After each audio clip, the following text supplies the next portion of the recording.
going to Boston, but you have a little caveat. Talk to me about why you're looking at this first half play. Yeah, I'd like Celtics in the first half here. My Porzingis is questionable. I always tell people the Celtics are, in my opinion, they're like a super team when they have everybody in there talking about Jaylen Brown, Jason Tatum, Drew Holiday, Derek White, Al Horford. Al Horford could be out. I wouldn't really care, but need Porzingis in there. I need him in there. He stretches the defense. He's their main shot blocker. So he protects the rim and he can also stretch the floor. He can hit threes as well. I mean, when this starting five is on the floor, they're unbeatable here. So if hopefully Porzingis plays, and this would be a great play. If he doesn't play, I still think they get it done. It just doesn't give me as much confidence. But this is the 10th straight game for the Warriors in a different arena. They've been traveling all over the place. They hadn't had back-to-back home games, and we know the Celtics are always going to kick this team's right? Especially after anytime you lose in the finals to a team, you're always going to have that in the back of your mind. The Warriors kind of owned them over the past few years, but I think times have changed now. The Celtics are the much better team. They finally got them a coach as well who's very motivated for them to win every single game. And I just think these two teams are going in different directions as far as the franchise here. So I do like the Celtics in this particular game. I'll take them in the first half, -3. Jay, talk to me when you're looking at this spot and breaking down and getting to the official play if Porzingis goes on the first half. Why first half and not full game? What made you lean the first 24 minutes?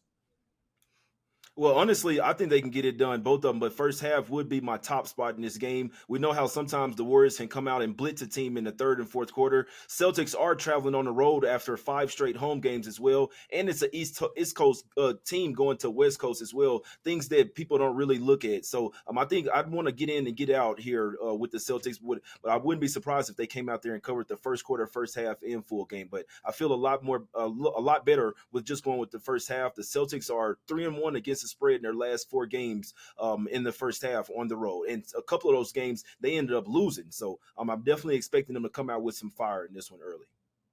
Yeah, first half, because full game, Celtics in their last 9 are 2-7 against the spread in their last 9 road games. Andrew, any thoughts on the Celtics in that first 24 minutes? The Celtics are incredible when they're at full strength. It's funny. I use a lot of projections in my handicapping, and sometimes my projections don't always fully capture teams either being as bad as they are, or in the case of the Celtics, as good as they are. And I just started completely shifting my adjustments, like my manual adjustments, and it's been going way better for me. Like I was on them against the Magic last game, and it was pretty much a sweat-free bet. They can play 5 out. They can play, they can play however, beat any different team, especially the Warriors, who are a little bit smaller now without Draymond. I love that first half play for Jay.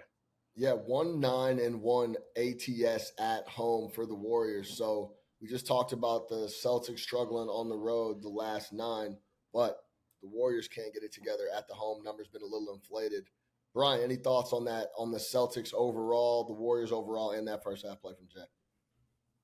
Yeah, I like it as well. I know Golden State could be a frustrating team to bet against, bet on, whatever the case may be. I think Boston's just a better team, and I think that they should handle business, especially if Kristaps Porzingis is out there, because of the way that they can stretch out that defense. They should be able to create buckets with relative ease throughout the course of the game, and I think at the very least, them covering the first half should be something that happens, because you expect them to get a strong start. But as we were talking about before we got on, things in the NBA don't always go as expected, especially if you're betting on it, especially in the first couple months of the season. But I love that play because I think the Celtics should be able to take care of business in terms of betting. They're one of the more reliable teams and have been for most of the season as it pertains to just how they've performed.